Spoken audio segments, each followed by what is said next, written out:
চকচক করছে সোনার সেই নোলকটা, যেটা লাশের নাকে ছিল। এইটা রাখো, আমার জামাইরে দিবা, ও আসবো, ওরে দিবা। কে আপনি? আপনি কি চান? করিমের চিৎকারে ঘরের হ্যারিকেনটা নিভে গেল। সে জ্ঞান হারিয়ে মেঝেতে লুটিয়ে পড়েছে। পরদিন সকালে পাখির ডাকে করিমের জ্ঞান ফিরল। সে দেখল সে ঘরের মেঝেতেই পড়ে আছে, কিন্তু উঠতে গিয়েই তার হাত কিছু একটার সাথে লাগলো।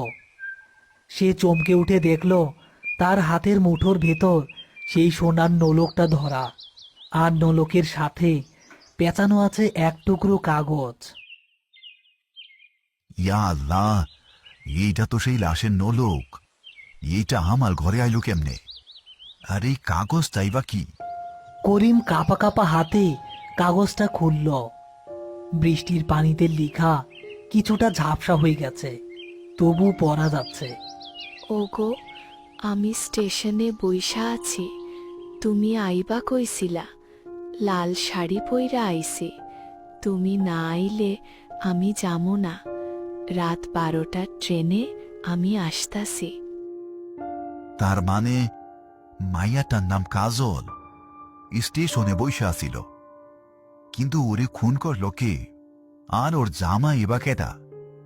ও কি টাইলে এখন ওর জামাই রে খোঁজ করতেছে?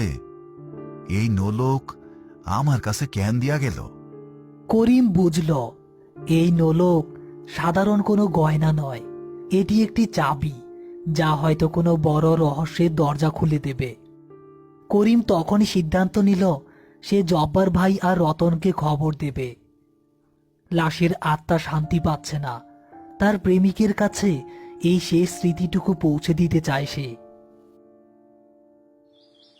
জব্বার ভাই, এই নোলক সাধারণ কোনো গয়না না, এইটা একটা আমানত, কাজলের আমানত। ও কবরে শান্তি পাইতেছে না, কারণ ও ভাবতাছে ওর স্বামী বা প্রেমিক ওরে ঠকাইছে, অথবা ও তারে এই শেষ চিহ্নটা দিয়া যাইতে পারে নাই। সিরকুটে তো স্টেশনের কথা লেখা, আর ট্রেনের সময় রাইট 12টা। আমার মনে হয় আমার গোয়াইজ রাইতে স্টেশনে যাওয়ান দরকার। কন কি জব্বার ভাই, আবার রাইতে বাইর হইবেন?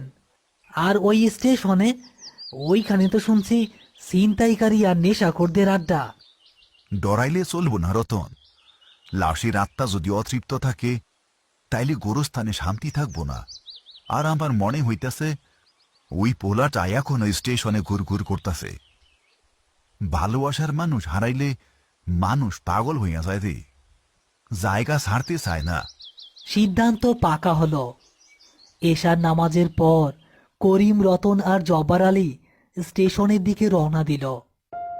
স্টেশনটা খুব ছোট, সারাদিনে গুটি কয়েক ট্রেন থামে।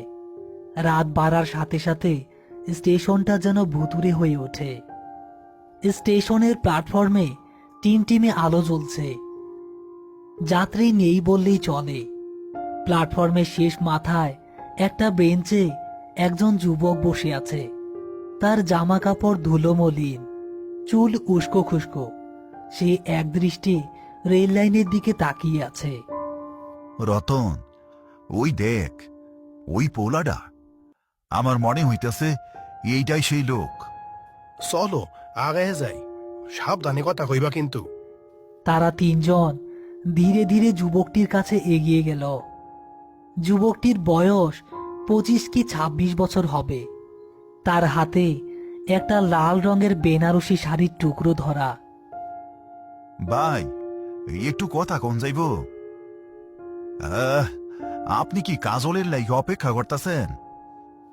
কাজল নামটা শোনা মাত্রই যুবকটি যেন বিদ্যুৎ স্পষ্টের মতো চমকে উঠল। সেই করিমের দিকে ফ্যাল ফ্যাল করে তাকালো। তার কোটরগত চোখ দিয়ে পানি গড়িয়ে পড়ল। আপনি আপনি কাজলের নাম জানলেন কেমনে? ও কই? ও তো ও তো কাইল দায়িত্বে এই হানিয়া ছিল। আমি আমি আসতে দেরি কইরা ফালাইছি।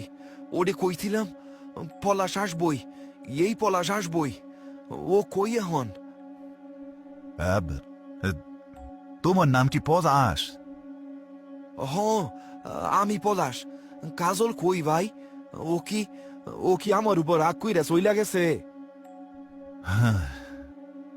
ভাই, মন শক্ত করো ভাই, কাজল আর ফিরবো না। ওরে কাইল রাইতে আমরা দাফন করছি। না, মিথ্যা কথা, এইটা হইতে পারে না। কাজল মরতে পারে না। ও আমার লাইগা বেনারসি পইরা ছিল, ওরে আমি কথা দিছিলাম। পলাশের আর্তনাদে স্টেশনের নিস্তব্ধতা ভেঙে খান খান হয়ে গেল। করিম তার পকেট থেকে সেই কাগজের মোড়কটা বের করলো। তার ভেতর থেকে বের করে আনলো সেই সোনার নোলকটা। এই যে এইটা দেখো, এইটা কি কাজলের?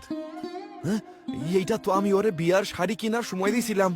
ও কইছিল মরণের আগ পর্যন্ত এই নোলক ও খুলবো না।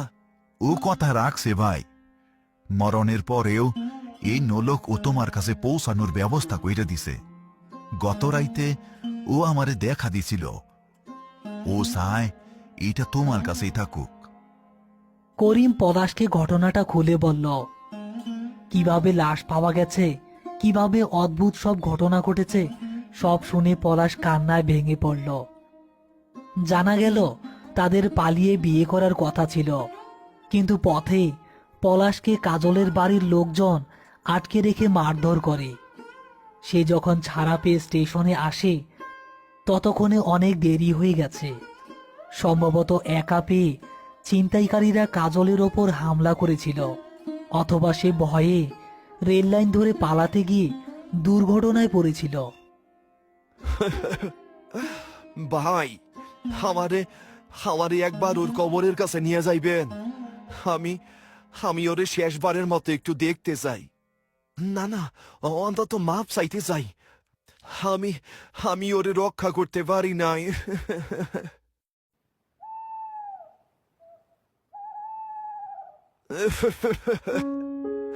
কাজল রে, আমারে মাফ কইরা দিস। আমি আমি আসছিলাম রে পাগলি, আমি আসছিলাম। এই দেখ তোর নলক আমি বুকে রেখে দিলাম। জনমে জনমে এই নলক আমার কাছেই থাকবো। হঠাৎ করেই বাতাসের গতিপথ বদলে গেল। গোরস্থানে সেই শিমুল গাছ থেকে ঝরঝর করে এক গাদা ফুল ঝরে পড়ল কবরের ওপর। সেই পরিচিত বেলি ফুল আর চন্দনের সুবাস আবার ফিরে এলো। তবে এবার গন্ধটা তীব্র নয়, খুব শান্ত ও মিষ্টি। মনে হলো কেউ যেন অদৃশ্য হাত বুলিয়ে দিল পলাশের মাথায়। ভাইজান, দেখছেন কবরের মাটিটা কেমন চকচক করতেছে চাঁদের আলোয়? মনে হইতাছে মাইয়াটা শান্ত হইছে। হরতন, লাশের আমানত ঠিক জায়গায় পৌঁছাইছে। আত্মা এখন শান্তি পাইছে। চলো করিম, চলো রতন, আমাগো কাজ শেষ। ওরা দুইজনে কিছুক্ষণ কথা বলো। জীবিত আর মৃতের কথার মাঝে থাকতে নাই। তারা তিনজন ধীরে ধীরে গেটের দিকে এগিয়ে গেল। পেছনে পড়ে রইল একটি তাজা কবর, একজন প্রেমিক আর একটি সোনার নোলক। করিম শেখ আকাশের দিকে তাকালো। আজকের আকাশটা অনেক পরিষ্কার। তার মনে হলো নক্ষত্রগুলো যেন কাজলের নাকের নোলকের মতোই জ্বলজ্বল করছে। জীবন বড়ই আজব। কেউ নোলক পইরা বাসর ঘরে যায়, আর কেউ সেই নোলক নিয়ে কবরে যায়। কিন্তু ভালোবাসা ময়রা বাইসা থাকে।